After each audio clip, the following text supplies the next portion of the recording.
Hello, everyone, and welcome to the 11th edition of the Concord Athletics Senior Spotlight for the fall 2020 semester. The next student athlete to stop by is Riley Griffith of the men's cross country and track and field teams. Riley, so great you could come by today. Awesome to be here today. Thanks, Wes. Yeah, man, got a lot to get into here, and I feel like that maybe you should be doing this interview and I should be answering the questions. I think that's actually a good place to kind of start here. You got an internship at ESPN Radio in Hinton, West Virginia, TMD, right? Right, that's a letter? TMTD, yes. Yeah, okay. And then you have also, this semester, made an appearance on the Mountain East Conference's Good News segment, was airing there every Friday during the month of September. So you've been a busy man in addition to running. So just kind of, talk to us about your internship a little bit if you could.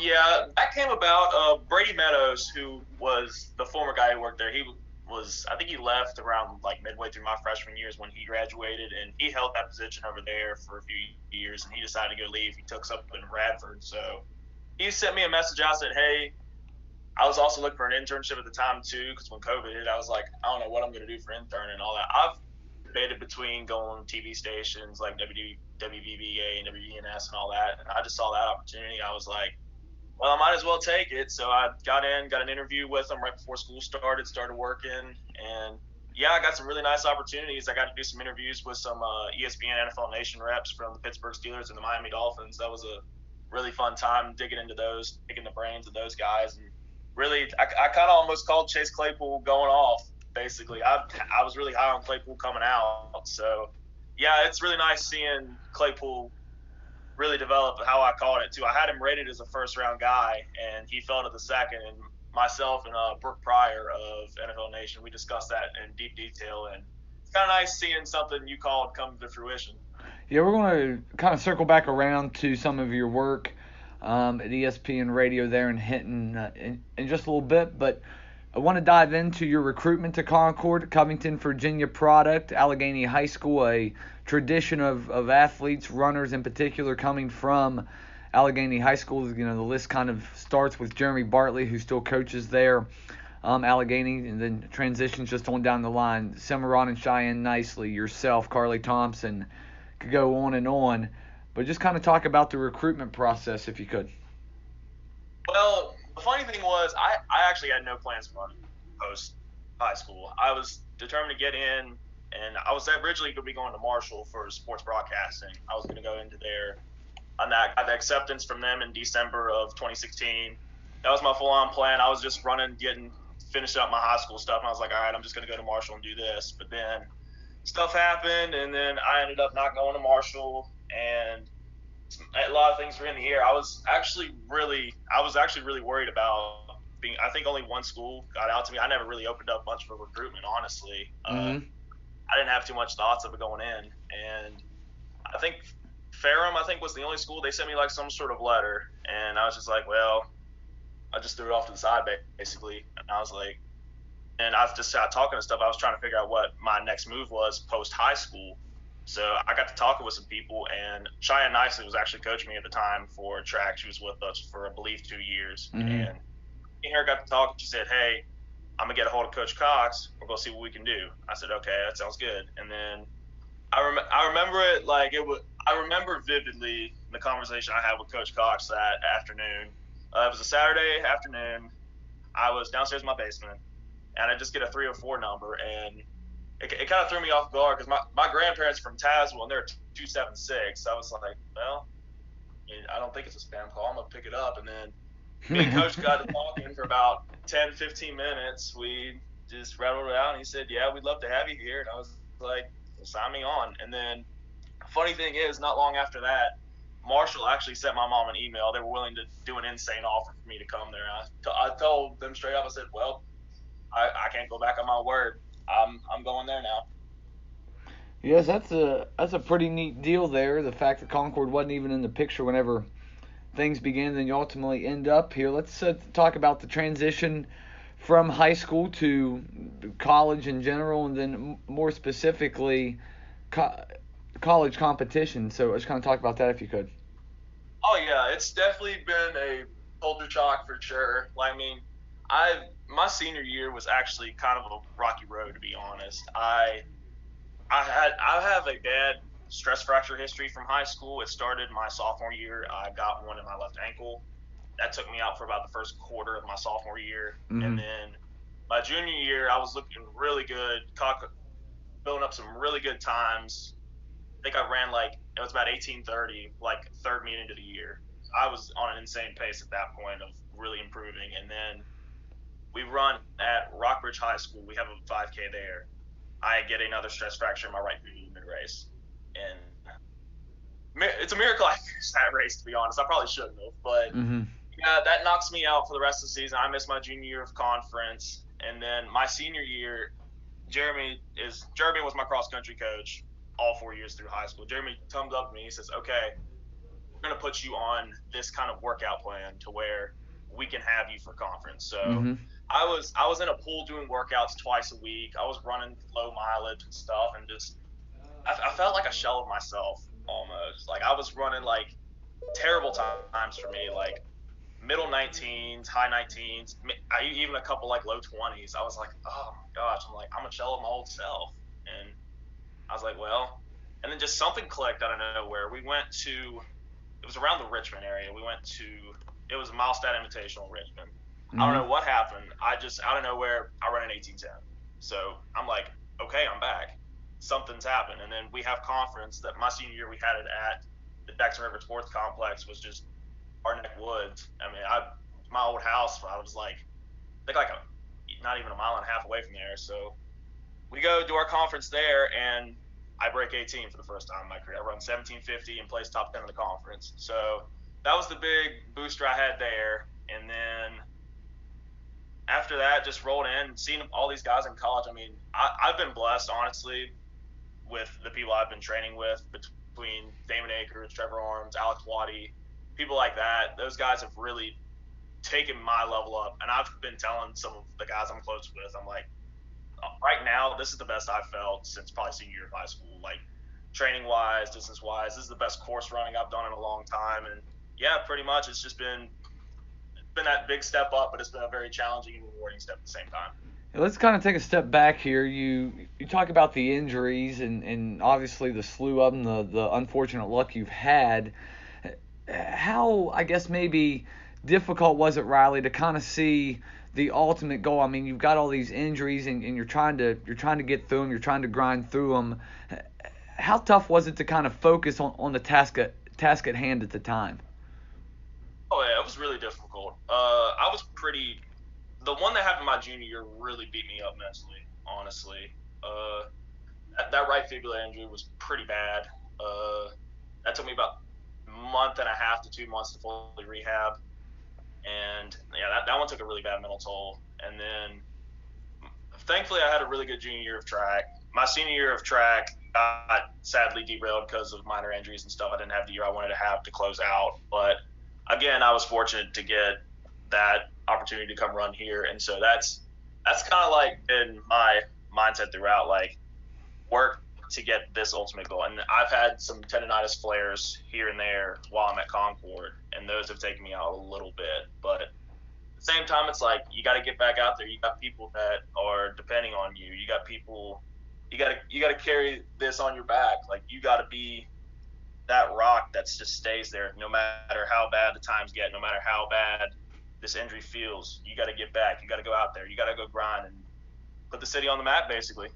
Let's talk about your time here at Concord a little bit. You name drop some guys, Damon, Trevor, Alex, and how, I guess, maybe special from the outside looking in. Obviously, people may not see it, but how special is the bond of this men's and women's cross country team and track team, for that matter, here at Concord? Oh, it's fantastic. Coach Cox really is. I mean, I've called Coach Cox a second dad before. He's honestly he's one of the most genuine people I've ever met in my life. He'd give you the shirt off his back. He would go beyond the ends of the world just to give you an equal opportunity, and it's fantastic. I've been a lot of schools really don't have that kind of coach, and it's really a blessing in hindsight. My cousin actually, he played baseball at the University of Pittsburgh there for about a year and a half, I believe, and his coach treated him horribly, and he ended up transferring to Francis Marion in South Carolina. So I've been really blessed with an amazing coach. I can say that.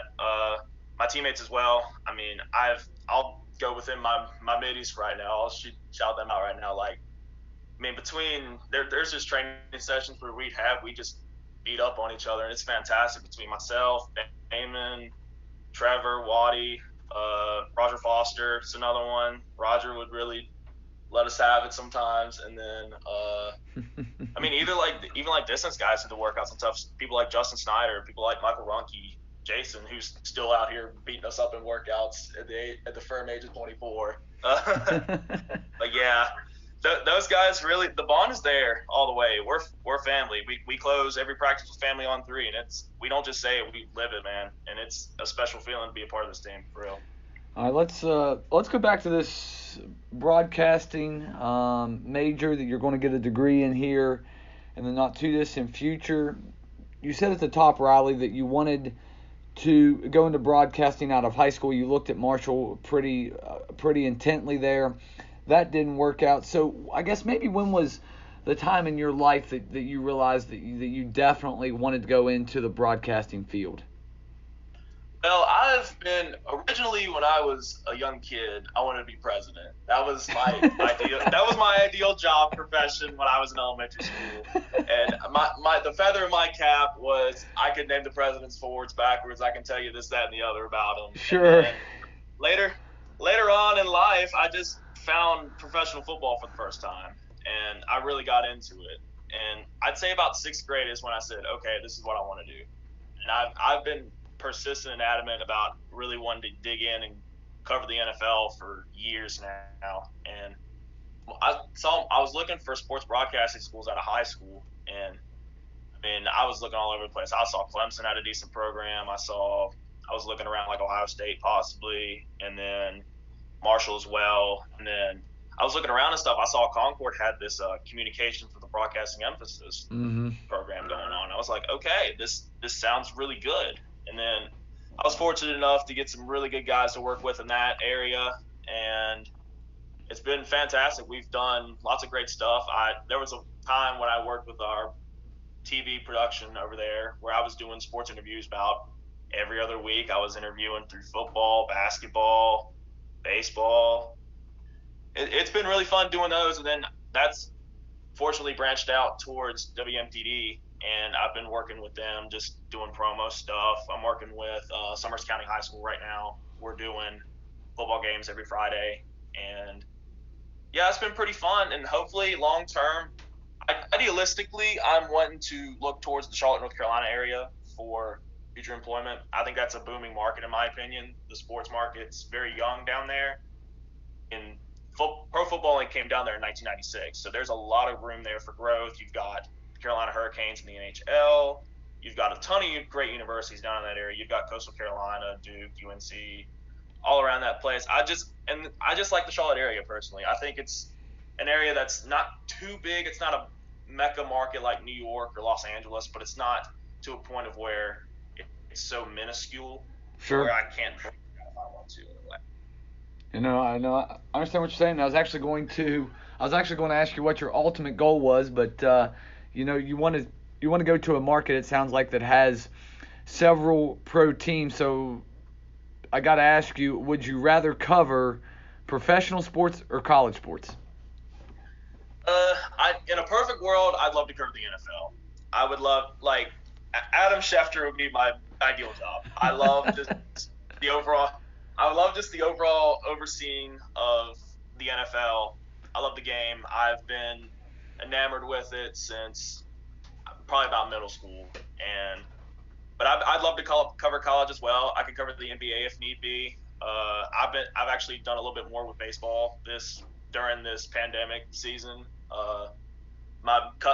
Which is funny because my whole family's a baseball family, believe it or not. My brother he's a sophomore right now at Allegheny. He's on his 2nd year of varsity now, and my sister played softball for a few years at Allegheny, and then, like I said, my older cousin, he's played at Pittsburgh and Francis Marion, and my younger cousin played a couple years at Francis Marion as well. So get into baseball a little bit more. It's a bit easier with them having that background with them to learn that. And then, but idealistically, I'd say NFL coverage would be my strong suit in that case overall. Yeah, man, it sounds like you've kind of got the thing going down the track there for you, the train going down the proverbial track, just doing a whole lot of different things as far as broadcasting and journalism goes. And, as someone that's been in this profession for a while now, I think you got to be well-versed, and it sounds like that you are well-versed, man. So I'm looking forward to, your future and what you got planned there. Sounds awesome. Sounds like you got some great goals. But back to Concord here, when you look back, 5-10 years from now, what's one thing that you're going to remember from Concord the most? I'd say family, man. That's the one word that comes to my mind, honestly, when I think of the soon-to-be 4 years I've had at this university. It's been nothing but love, nothing but complete fulfillment in everything that I've been doing. There's just been so much support, so much, and we've been through so many ups, so many downs, so many lefts and rights, you name it.